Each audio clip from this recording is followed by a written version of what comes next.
Astaghfirullah. Bismillahirrahmanirrahim. Assalamualaikum warahmatullahi wabarakatuh.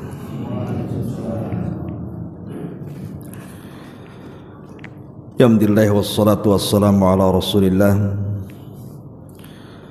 wa ala alihi wa sahbihi wa mawalah wa la hawla wa la quwata illa billahi wa ba'du. Alhamdulillah, di pagi ini kita bisa kembali duduk untuk bertalabul ilmi setelah melaksanakan kewajiban Allah, salat subuh berjamaah. Maka tidak ada sesuatu yang istimewa menurut Imam Syafi'i rahimahullahu ta'ala melainkan duduk untuk bertalabul ilmi. Laisa syai'un ahamma ba'dal faraid min talabul ilmi. Tidak ada sesuatu yang lebih penting setelah melaksanakan kewajiban Allah melebihi menuntut ilmu. Dan pembahasan di pagi ini, sebagaimana yang dijanjikan semalam, kita akan bicara seputar kurban. Ma'asyiral muslimin yang dimuliakan Allah Subhanahu wa ta'ala, sebagaimana biasa ada 3 poin yang kita akan jelaskan. Pertama, sejarah kurban. Yang kedua, keutamaan dan hikmah berkurban. Baru yang ketiga, bicara tentang fikih ataupun hukum-hukum seputar kurban. Yang pertama, bicara tentang sejarah. Kurban ini sudah ada sejak zaman Nabi Adam alaihi salatu wassalam. Di dalam Al-Quranul Karim, ketika Allah Subhanahu wa ta'ala bercerita tentang Qabil dan Habil, Allah katakan, "Watslu alaihim naba abnai Adam bil haqq idh qarraba qurbanan fatukubbila min ahadihima wa lam yutaqabbal minal akhar." Bacakan wahai Muhammad kepada mereka tentang kisah 2 putra Adam, maksudnya Qabil dan Habil. Ketika keduanya berkurban, maka Allah terima salah satunya dan Allah tolak yang lainnya. Ma'ruf kisah Qabil dan Habil, sejak kecil kita sudah mendengar. Ketika disyariatkan kepada putra-putra Adam untuk menikah, kan di zaman itu kan tidak ada banyak orang seperti di zaman sekarang, sehingga menikah itu hanya disilangkan. Karena kita tahu bahwa setiap putra Adam itu kalau melahirkan dari Hawa itu selalu kembar. Lah, di mana Qabil ini dia tidak mau dinikahkan dengan kembarannya Habil, makanya kemudian dia buat ulah. Dari sini Adam alaihi salatu wasallam berdoa kepada Allah untuk mencari solusi, maka lahirlah syariat kurban itu. Tapi Allah tolak kurbannya Qabil dan Allah hanya menerima kurbannya Habil. Kenapa? Karena Habil mengatakan, innama yataqabbalullahu minal muttaqin. Karena kurban itu hanya diterima dari hati-hati yang takwa saja. Ini satu kisah, kita singkat-singkat saja. Kemudian kisah yang kedua, kisah di zaman Nabi Ibrahim alaihi salatu wassalam. Kita tahu bahwa Nabi Ibrahim alaihi salatu wassalam berkunjung dari Palestina ke Mekah itu berdasarkan nas, ya, Al-Quran dan Sunnah Nabi, itu 4 kali. Pertama ketika mengantarkan Hajar dan Ismail kecil. kemudian diletakkan di sebuah lembah yang tidak ada pokok tanaman di situ. Kemudian Ibrahim meninggalkan keduanya begitu saja, tentu karena perintah Allah. Tapi belakangan kemudian datang suku Jurhum dari Yaman, akhirnya kemudian tinggal di situ. Dan Ismail pun kemudian bergaul dengan anak-anak Jurhum, maka jadilah musta'rab, orang Arab, orang bukan Arab tapi pandai berbahasa Arab, itu disebut musta'rab artinya. Ini kunjungan yang pertama. Kunjungan yang kedua, setelah kemudian Ibrahim pertama kali ke Mekah, balik lagi ketika Ismail usianya sudah belasan tahun. Sebagaimana dikatakan ahli tafsir ketika mentafsirkan kalimat falamma balagha ma'ahu sa'yu, ketika Ismail sudah sampai usia sa'yu. Sa'yu itu artinya belasan tahun, sudah bisa diajak bicara, belum balik tapi sudah bisa diajak bicara. Lah di perjalanan Ibrahim menuju Mekah itu, disitulah Ibrahim dimimpikan bahwa dia dalam mimpinya menyembelih putranya. Makanya ketika sampai di Mekah, dia langsung menceritakan kepada Ismail mimpinya dan mengatakan, inni ara fil manami anni adbahuka fanzur madza tara. Wahai putraku, semalam ayahmu bermimpi menyembelih dirimu, macam mana pendapatmu? Tapi karena Ismail itu putra Hajar yang sangat tawakal kepada Allah, yang mengatakan kepada Ibrahim ketika hendak ditinggalkan pulang ke Palestina, idhab falan yudayyi'un Allah, pergi engkau Ibrahim, Allah tidak mungkin menyia-nyiakan kami di sini. Kalau itu perintah Allah. Lah sikap tawakal Hajar ini diwariskan kepada putranya Ismail, sehingga dia mengatakan, ya abatif al ma tu'mar satajiduni insyaallahu minas sabirin. Wahai bapakku, kalau ini perintah Allah, lakukan sajalah dan engkau akan dapati aku termasuk anakmu yang sabar. Inilah yang kemudian menjadi perintah kurban. Karena ketika Ibrahim betul-betul menyembelih Ismail, Allah buat tumpul tu pisau itu, tidak bisa mengiris tengku Ismail, sehingga Allah subhanahu wa ta'ala kemudian mengatakan, ang saddaqta ru'yah, engkau sudah membenarkan mimpimu wahai Ibrahim. Dan di ujung ayat Allah mengatakan, wa fadainahu bidhibhin azim wa tarakna alaihi fil akhirin. Kami ganti Ismail dengan sembelihan yang sangat besar, kambing gibas, dan cerita itu akan terus dibahas oleh orang-orang setelahnya. Ini kunjungan kedua. Kunjungan ketiga, ketika Allah subhanahu wa ta'ala perintahkan Ibrahim untuk membangun Ka'bah.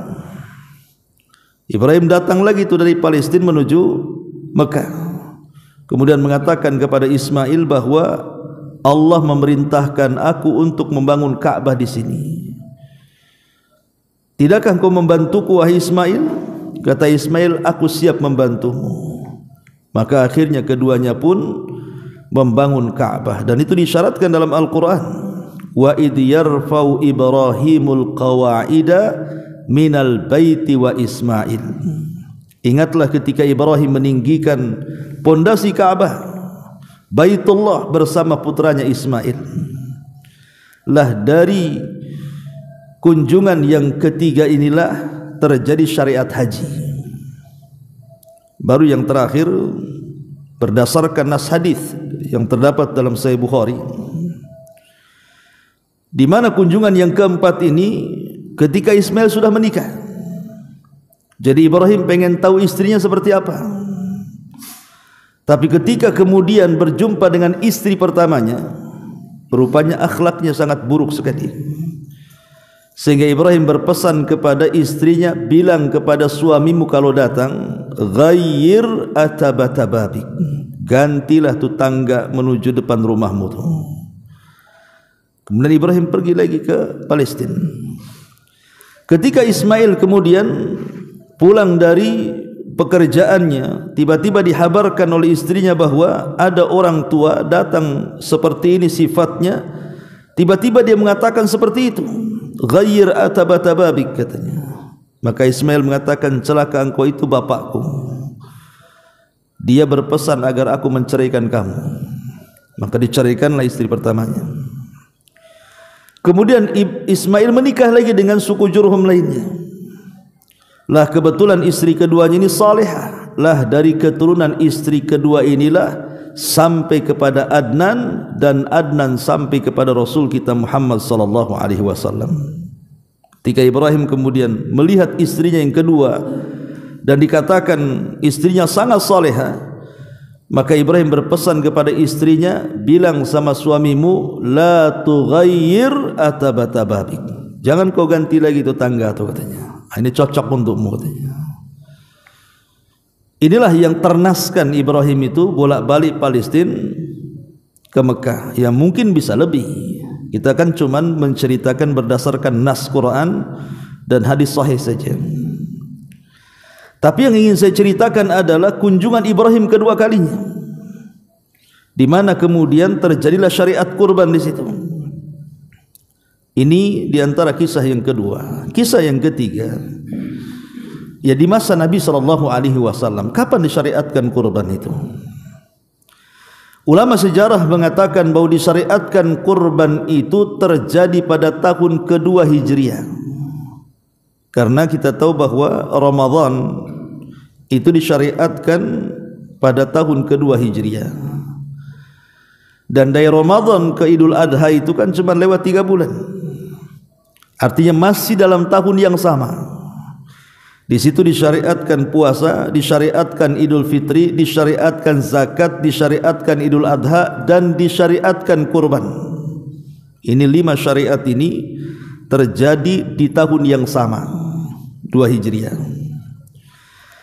Dan Nabi SAW setiap tahun berkurban. Jadi Nabi itu tidak pernah tidak berkurban, setiap tahun berkurban dengan kambing tentunya. Rasul tidak pernah kurban dengan unta.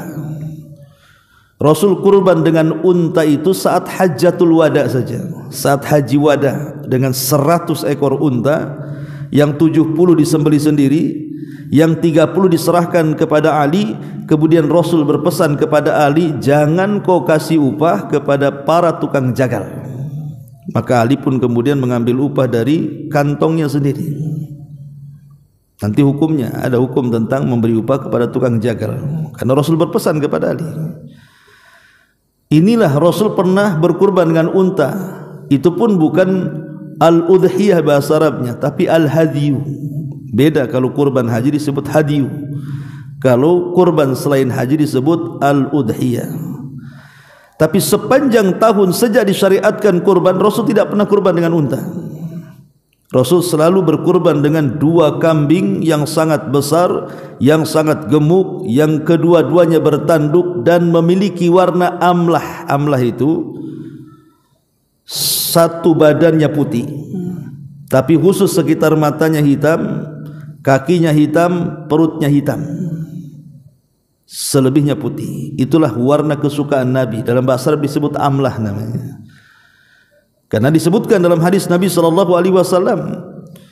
bahwa Nabi SAW menyembelih bikabsyaini saminaini aqranaini amlahaini dzabahahuma biyadihi. Itu lafadznya. Rasul menyembelih 2 ekor kambing, dua-duanya gemuk, dua-duanya bertanduk, dan dua-duanya warnanya amlah. Jadi mendominasi warna putih, selebihnya hitam. Hitamnya bagian mata, kaki, dan perut. Ya kalau ada cari kambing kayak gini, kalau nggak ada ya sudahlah. Ya. Jangan pula ambil pilok, beli yang putih dipilok. Ma'asyiral muslimin yang dimuliakan Allah Subhanahu wa taala. Ini ditinjau dari sejarah.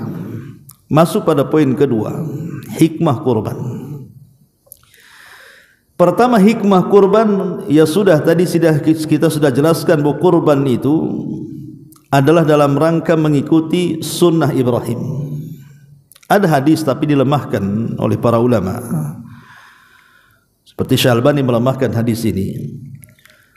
Ketika sahabat bertanya kepada Nabi SAW, "Ya Rasulullah, kalau memang syariat kurban ini adalah syariat Nabi Ibrahim, kemudian kita lakukan, kita dapat apa?" Maka Nabi SAW mengatakan, pada setiap satu helai bulu kambing itu satu kebaikan. Memang hadis ini lemah, tetapi syahidnya adalah pertanyaan sahabat kepada Rasul. Kalau ini sunnahnya Ibrahim, menunjukkan bahwa kurban itu adalah sunnahnya Ibrahim.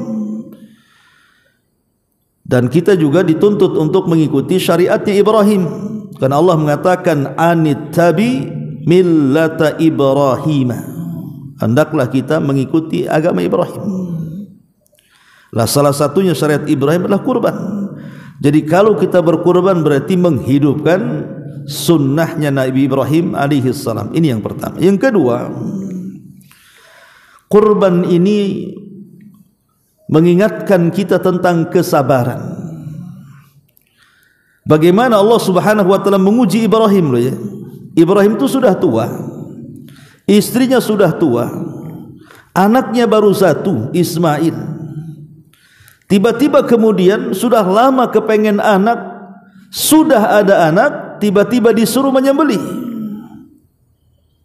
Ini kesabaran tingkat apa nih namanya? Coba. Siapa orang tua yang sanggup sabar seperti Ibrahim? Coba. Tapi Ibrahim ini disebut Khalilur Rahman. Dia adalah kekasih Allah. Walaupun dia sayang dengan anaknya, tapi dia lebih sayang dengan Allah Azza wa Jalla. Makanya dia menyembelih putranya, betul-betul disembelih. Betul-betul pisau itu sudah dijalankan di lehernya Ismail, tapi Allah buat tumpul pisaunya. Itu mukjizat untuk membenarkan bahwa Ibrahim itu betul-betul menyembelih putranya. Baru Allah ganti dengan sembelihan yang besar. Artinya di balik hikmah kurban itu kita dilatih kesabaran seperti sabarnya Ibrahim. Masyarul muslimin yang dimuliakan Allah Azza wa Jalla, kalau kita buat i'tiradat seperti, berarti kalau begitu ujian Ibrahim itu lebih tinggi dibandingkan ujian Nabi kita. Nabi kita kan enggak disuruh menyembelih anaknya kan. Ya, kita katakan memang Nabi Muhammad SAW tidak disuruh oleh Allah menyembelih anaknya. Tapi ingat, seluruh anak-anak Nabi SAW meninggal dunia dan Rasul yang menguburkannya, kecuali Fatimah. Qasim meninggal di waktu bayi, Abdullah meninggal di waktu bayi, Ibrahim meninggal di waktu bayi. Anak perempuannya baru sudah dewasa meninggal, sudah menikah semua. Diawali dengan Zainab meninggal, Ruqayyah meninggal, kemudian Ummu Kulthum meninggal. Semua anak-anak Rasul dikuburkan oleh Nabi, kecuali Fatimah, karena Fatimah meninggal 6 bulan setelah Rasul meninggal. Artinya cuma dia saja. Lihat, memang Nabi tidak diperintah untuk menyembelih putra-putrinya kan, tetapi semua putranya meninggal. Ibrahim diperintahkan untuk menyembelih putranya, tapi Ismail masih hidup. Dia tidak jadi meninggal kan. Masyarul muslimin, tapi dua-duanya termasuk ulul azmi minar rusul, dan dua-duanya disebut Khalilur Rahman. Baik Nabi kita disebut Khalilur Rahman, dan Ibrahim pun disebut Khalilur Rahman. Kemudian yang ketiga, di antara hikmah udhiyah adalah, udhiyah ini, kurban ini bentuk syukur kita kepada Allah. Di dalam Al-Quranul Karim Allah Subhanahu wa taala mengatakan, kadzalika sakharnaha lakum la'allakum tashkurun. Begitulah kami telah membuat tunduk binatang-binatang ternak kepada kalian supaya kalian bersyukur. Coba anda bayangkan, kalau seandainya kambing berani kepada manusia, satu kambing saja, apa ngejar antum tuh, berani antum melawan kambing? Satu kambing saja loh ya. Ada kambing ngamuk di situ, takut semua manusia tuh. Cuma ada satu kandang. Cuma ada semua kambing berani sama kita. Setiap melihat kita dikejarnya, ditabraknya kita, itu baru kambing tuh. Gimana kalau yang ngamuk sapi? Pengamati kita diserudukkan. Itu baru sapi. Gimana pula kalau unta ditunjang, matilah kita kan gitu. Tapi 3 binatang ternak itu ditundukkan oleh Allah kepada kita. Bahkan satu penggembala bisa megang ribuan kambing, tak melawan kambing sama kita. Satu penggembala dia bisa merawat ribuan unta. Tak ada unta yang kemudian membunuh majikannya. Bahkan keajaiban unta, walaupun majikannya itu masih kecil, anggaplah 3-4 tahun, kalau itu tahu majikannya, maka dia akan nurut unta itu. Siapa yang menundukkan ini kalau bukan karena Allah?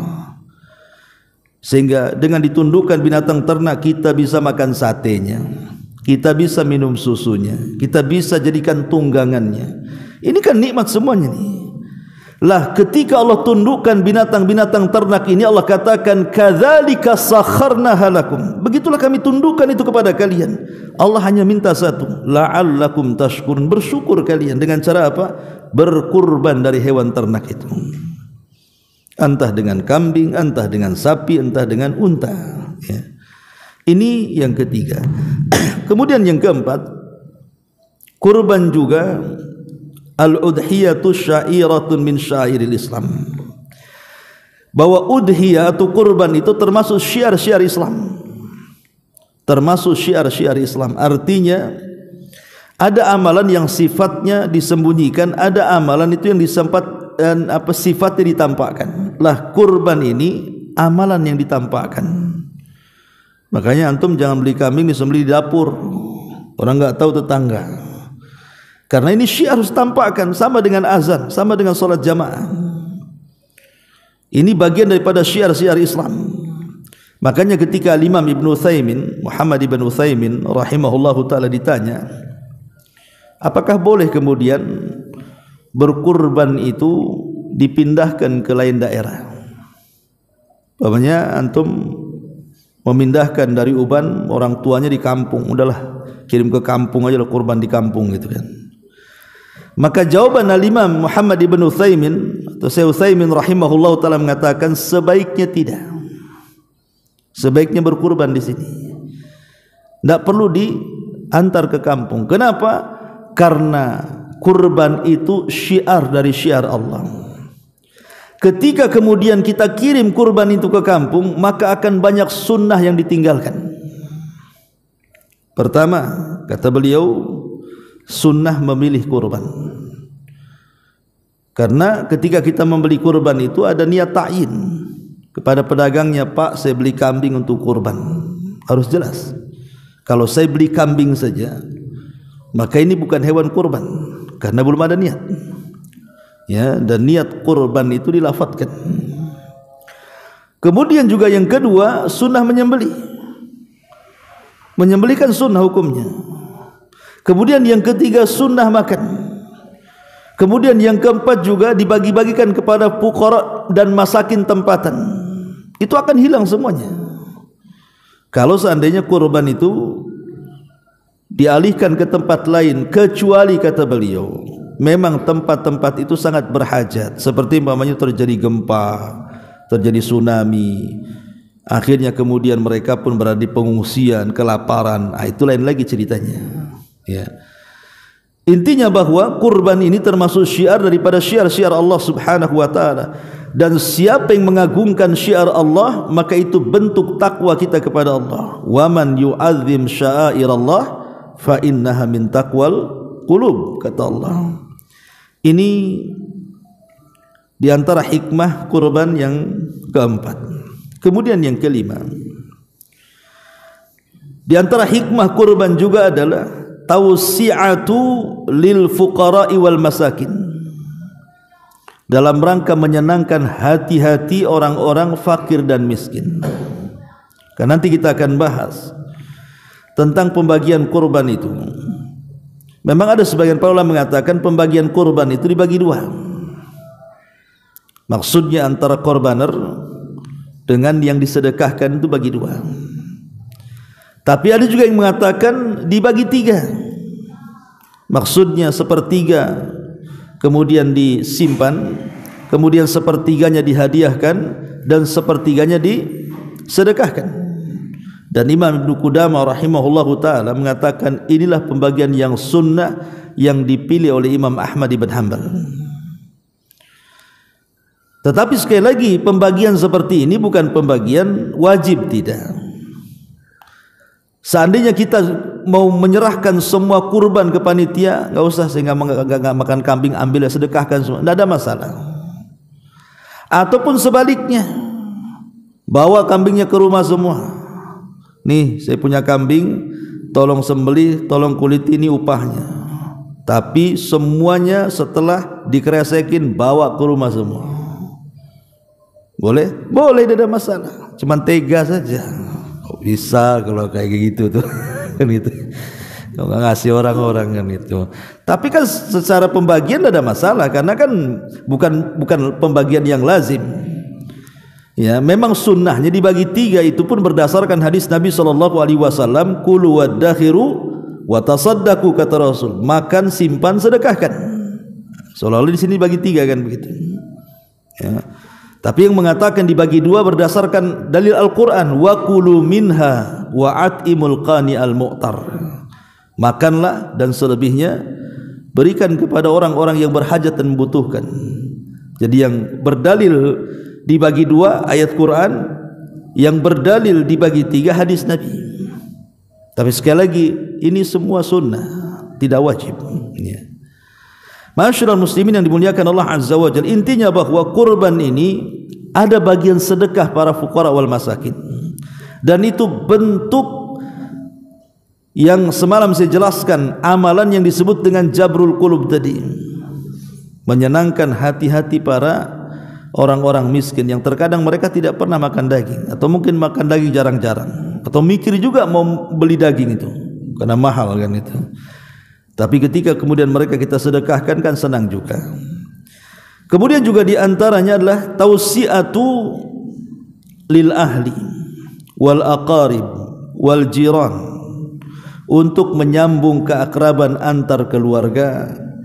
Karena kalau habis korban kan kita bisa nyate-nyate dengan keluarga, dengan kerabat-kerabat, dengan tetangga, sehingga semakin merekatkan silaturahim. Dan yang terakhir tentunya al-udhiyatu dalilun ala tasdiqil mutlaqit tammah bima akhbara bihi Allah azza wa jalla, bahwa melaksanakan kurban itu dalil tentang pembenaran secara mutlak, pembenaran secara mutlak terhadap apa yang Allah habarkan kepada kita dan Allah perintahkan kepada kita. Ketika Allah mengatakan fasalli li rabbika wanhar, salatlah untuk Rabbmu dan berkurbanlah, ya sudah, sami'na wa ata'na. Enggak usah kemudian kita berfikir macam-macam, karena ini bentuk pembenaran secara mutlak dari perintah Al-Quran dan sunnah Nabi sallallahu alaihi wasallam. Ini pembahasan yang kedua. Pembahasan yang terakhir, ini yang paling penting, bicara soal fikih kurban secara singkat saja. Apa itu kurban? Kurban adalah ismun lima yudhbahu minal an'am yauman nahri wa ayyamat tasyriki biniyati taqarrubi ilallahi azza wa jalla. Para ulama mengatakan bahwa kurban atau al-udhiyah bahasa Arabnya sebuah nama untuk sebuah penyembelihan yang berlaku kepada hewan-hewan ternak pada hari penyembelihan Idul Adha ataupun hari-hari tasyrik, dalam rangka niat mendekatkan diri kepada Allah. Di sini ada 3 poin. Pertama, nama untuk penyembelihan dari hewan-hewan ternak. Ketika para ulama mengatakan, mentafsirkan surah Al-Hajj min bahimatil an'am, kalimat al-an'am itu hanya terdiri daripada 3 hewan saja. Pertama, kambing dan yang sejenisnya, karena ada kambing 2, ada kambing domba, ada kambing kacang. Domba dalam bahasa Arab disebut adh-dha'nu, kambing kacang dalam bahasa Arab disebut ma'iz namanya. Kemudian yang kedua, sapi dan yang sejenisnya, kerbau. Kemudian yang ketiga, unta. Berarti ada 5 semuanya. Ya, kambing kacang, kambing domba, kerbau, sapi, unta. Ini yang dibolehkan berdasarkan kesepakatan, disebut bahimatul an'am. Adapun kuda tidak termasuk, tidak boleh kurban dengan kuda, walaupun nampak-nampak mirip-mirip kan itu, memiliki 4 kaki, tapi ulama mengatakan haram, tidak bisa, tidak sah kurbannya. Ataupun mungkin lebih rendah daripada kambing, 100 ekor ayam, nggak bisa. Bagaimana dengan burung unta Ustaz? Kan ada untanya di situ, nggak bisa, kan itu burung. Kan gitu ya. Jadi hanya ada 5 ini saja.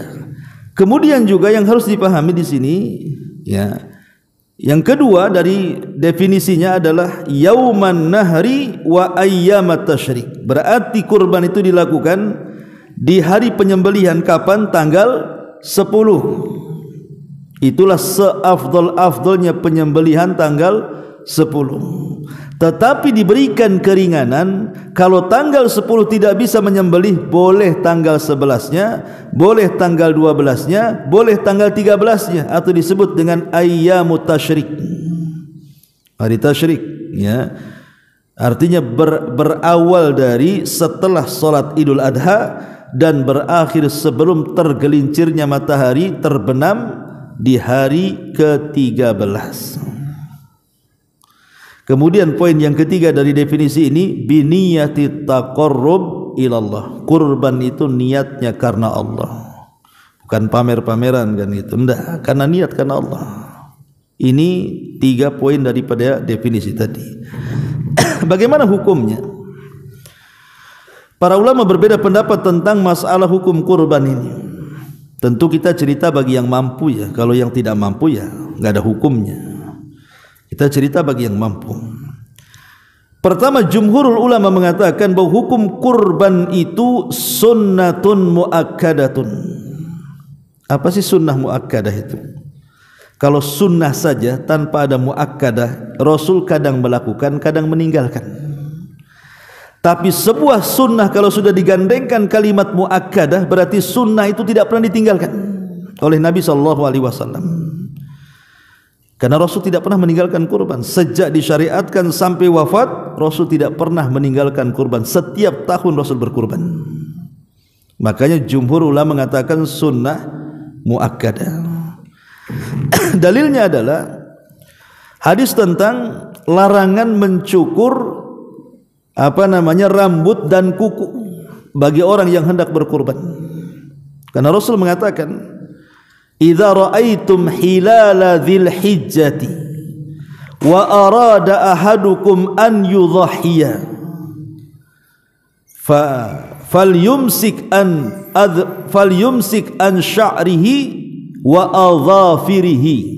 Kata Rasul, apabila kalian melihat hilal, maksudnya masuknya bulan Dzulhijjah tanggal 1, ya, dan salah seorang menghendaki berkurban, maka jangan dipotong kuku dan rambutnya 10 hari, biarkan gondrong. Nanti potong kuku rambutnya kalau hewannya sudah disembelih. Jumhur ulama mengatakan kalimat wa arada ahadukum an yudhahi ini tidak menunjukkan wajib, karena bukan perintah.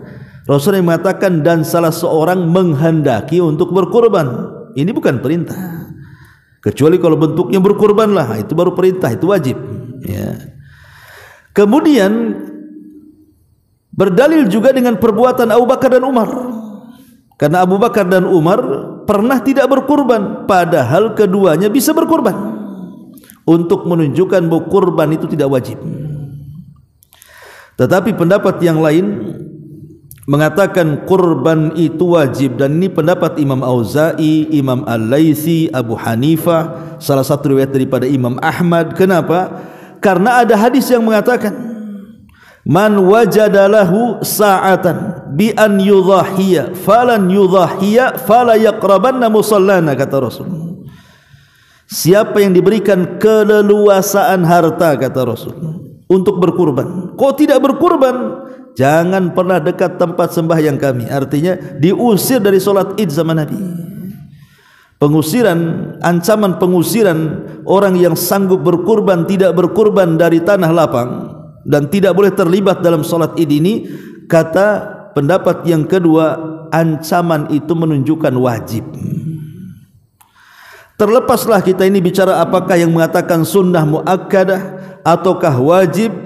Yang jelas bahwa hikmah kurban itu banyak. Kalau antum diberikan harta, berkurban, dan tidak ada harta sedekah itu yang kurang. Karena orang berpikir kurban mahal, habis uang saya, diganti ma naqasa min malis sadaqah. Tidak mungkin berkurang harta yang disedekahkan, karena kurban bagian daripada sedekah. Ada sepertiga disedekahkan, ya. Ma'asyiral muslimin yang dimuliakan Allah Azza wa Jalla. Sekarang mana lebih utama, bersedekah atau berkurban? Pamannya ada uang 5 juta di tangan, nengok masjid nih lantai 2 belum dibangun, tapi juga saya mau kurban. Mana yang lebih utama nih?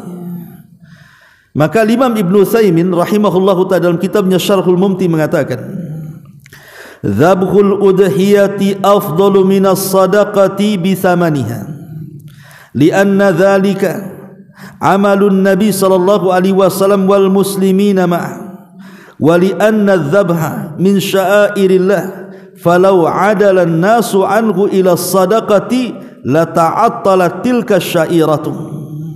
Apa kata Syekh Utsaimin? Dia mengatakan berkurban itu jauh lebih utama dibandingkan sedekah. Sedekah dengan seharga kurban maksudnya. Kenapa demikian? Karena itu amal Nabi, perbuatan Nabi seperti itu, dan juga kaum muslimin. Yang kedua, karena kurban itu bagian daripada syiar-syiar Allah. Kalau seandainya kemudian semua orang memilih sedekah dan meninggalkan kurban, kata Syekh Utsaimin, maka akan hilanglah syiar-syiar itu. Karena sedekah lebih mudah dibandingkan kurban. Sedekah kan tinggal datang ke masjid, ini ambillah untuk bangun ini.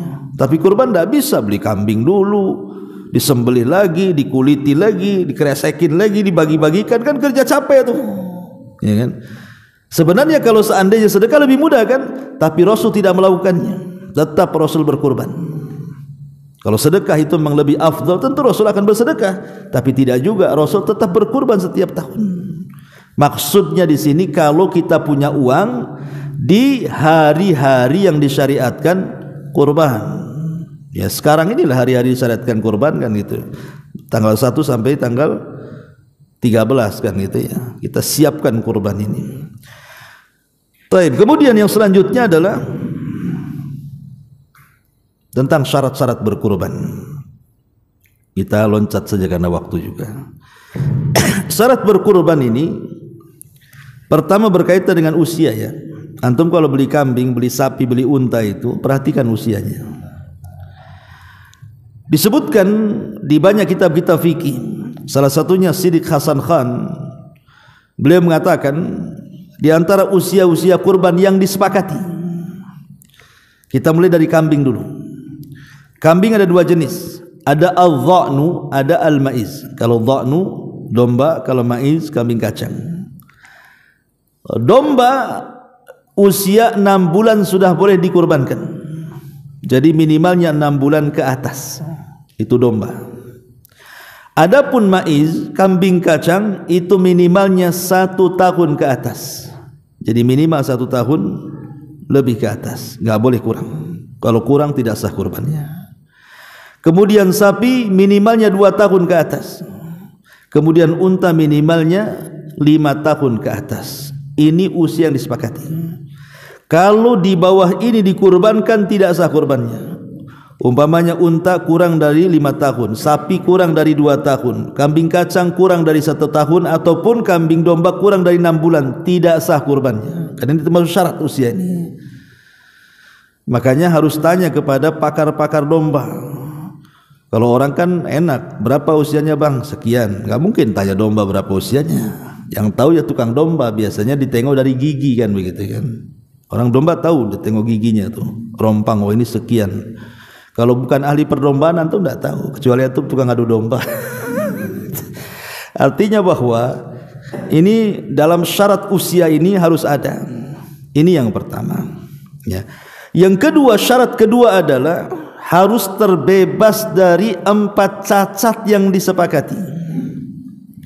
4 cacat yang disepakati tidak boleh ada pada hewan kurban, dan itu berdasarkan hadis Nabi. Nabi mengatakan arbaun la tajuzu fi dhahaya, kata Rasul. Ada 4 perkara tidak boleh ada pada hewan kurban. Yang pertama kata Rasul, al-awra al-bayyin awaruha, al-arja al-bayyin arajuha, al-maridhatul bayyin maraduha, al-hazilatul lati la tunki, kata Rasul. Pertama, hewannya buta sebelah dengan buta yang nyata.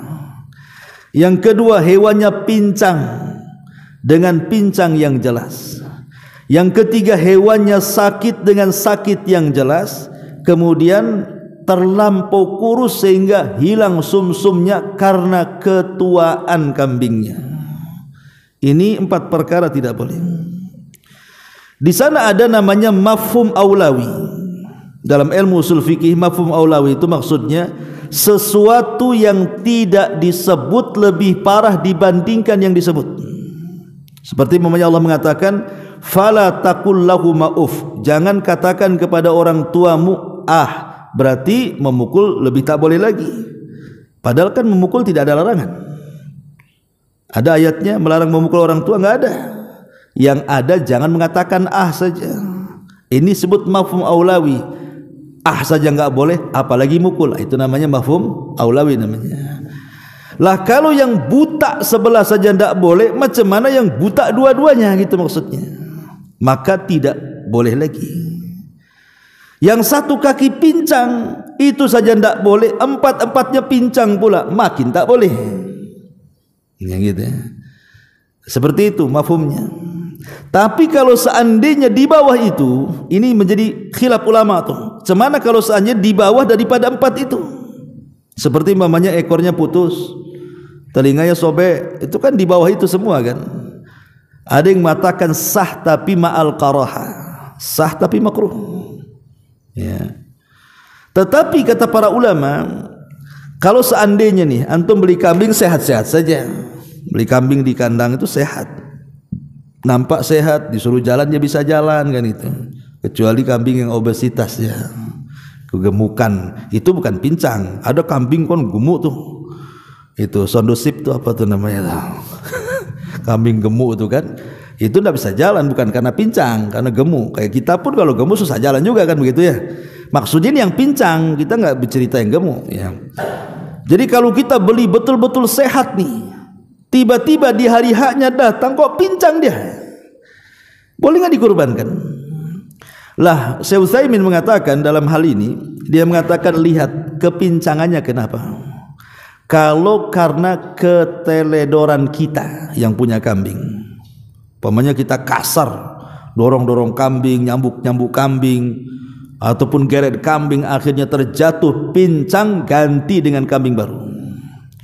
Tapi kalau bukan karena ketelodaran kita, bukan karena kelelayan kita, memang kambingnya yang lalai. Ya, bukan kita yang lalai, kita sudah berusaha lembut, ya kan? Kita masukkan ke kandang, entah mungkin dia apa namanya kesurupan atau apa gitu ya. Nandu-nandu apa atau pincang sendiri, itu boleh dikorbankan. Jadi itu kembali kepada pemilik kurban. Karena ketika beli kita sehat masalahnya. Kok ketika hari hanya mau disembelih sakit kan gitu, maka sekali lagi dikembalikan kepada kita. Kalau itu karena kelalaian kita, ganti kurbannya, nggak boleh. Tapi kalau karena kelalaian kambingnya bukan kita, maka sah dikorbankan. Ya. Taib. Ini yang harus dipahami. Kemudian juga yang harus dipahami adalah ketika berkorban untuk orang mati. Berkorban untuk orang mati ini ada 3 bentuk, disebutkan oleh Syekh Utsaimin juga dalam kitab Syarhul Mumti'. Jadi 1 disyarikatkan, 2 karena ada wasiat atau nazar, yang ketiga istiqlal, memang hanya tidak ada apa-apa, memang saya ingin korban untuk ibu saya sudah meninggal, gitu saja. Yang pertama dan yang kedua sepakat ulama tidak ada khilaf. Mensyarikatkan orang mati kepada orang hidup tidak ada khilaf. Contoh, saya punya kambing, 1 ekor. Saya sembelih. Bismillahi Allahu Akbar. Allahumma taqabbal minni. Bismillahi Allahu Akbar. Ya Allah, terimalah kurbanku. Kemudian dan juga korban keluargaku plus orang tuaku yang sudah meninggal. Itu boleh. Itu namanya mensyirikatkan orang mati ke orang hidup. Enggak ada khilaf. Karena itulah yang dikatakan oleh Abi Ayyub Al-Ansari radhiyallahu an, kami di masa Rasul, kami menyembelih 1 ekor kambing untuk kami dan untuk keluarga kami. Dan Nabi juga mengatakan ketika menyembelih 2 ekor kambing, yang satu untuk dia dan keluarganya, yang satu untuk umatnya, tanpa menyebutkan apakah umatnya itu yang hidup atau yang mati. Jadi kalau diserikatkan boleh. Yang kedua, karena sebuah nazar atau wasiat, orang tuanya nazar atau wasiat, ya kan? Maka itu sepakat ulama berarti walinya harus berkorban karena melaksanakan wasiat atau melaksanakan nazar. Ini 2 perkara tidak ada khilaf. Yang jadi khilaf para ulama itu memang kita sengaja beli kambing, ibu kita sudah meninggal, ayah kita sudah meninggal, memang dikhususkan kambing itu untuk dikurbankan dan pahalanya ditransfer kepada kedua orang tua. Ini yang jadi khilaf ulama. Apakah boleh kita ini berkurban semata-mata ditujukan kepada orang mati secara khusus, tanpa ada wasiat, tanpa ada nazar, tanpa disyirikatkan? Ada yang mengatakan bid'ah karena tidak pernah dicontohkan Nabi. Khadijah meninggal duluan sebelum Nabi. Rasul tidak pernah berkurban untuk Khadijah. Anak-anaknya Rasul meninggal duluan kecuali Fatimah, tidak pun berkorban untuk anak-anaknya.